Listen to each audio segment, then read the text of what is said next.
Let me explain why banks love your money sitting in a checking account. Now, before I get into why that is a bad place to store money, first I want to give you a paradigm shift of you need to think of your dollars as employees. Your employees and your dollars need to get pregnant to have baby dollars. And when they stop working, what do? You terminate them, right? So instead of aborting our babies, here's what we should be doing. We should be giving them a job so that they can reproduce. But essentially, here's what's happening is your money is going into a checking account. Right now, the national average rate of return for a checking account is 0.17%. However, the average inflation in the country is 3.3%.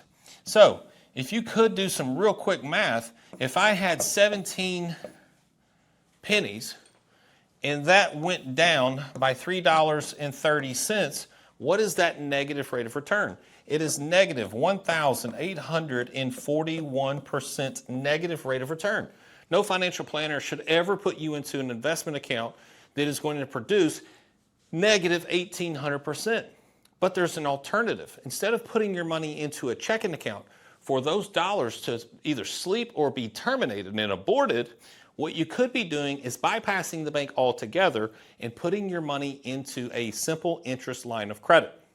So what you're doing is if you owe money on a mortgage, you could either chunk some of that line of credit onto the mortgage, basically taking some of that debt that is amortized debt and put it onto simple interest debt, or you could refinance your entire mortgage into a simple interest line of credit. And now you bypass the bank, putting your dollars into the line of credit, where every single day when you're putting money in, the balance is getting suppressed and lowered.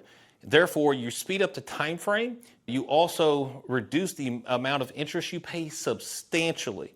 So again, we want to get away from the banks and stop storing our money there for a negative 1,841% rate of return, but instead more efficiently and as liquid. You get all the same tools in a line of credit that you would in a bank checking or savings account. You're putting it in your line of credit, reducing your debt while also maintaining liquidity. Now you've woke up those dollars, you gave them a job, and they went to work, and you don't have to terminate them. So if you want a greater detail of exactly how this works step by step, check out the link in our description below. Take care. God bless.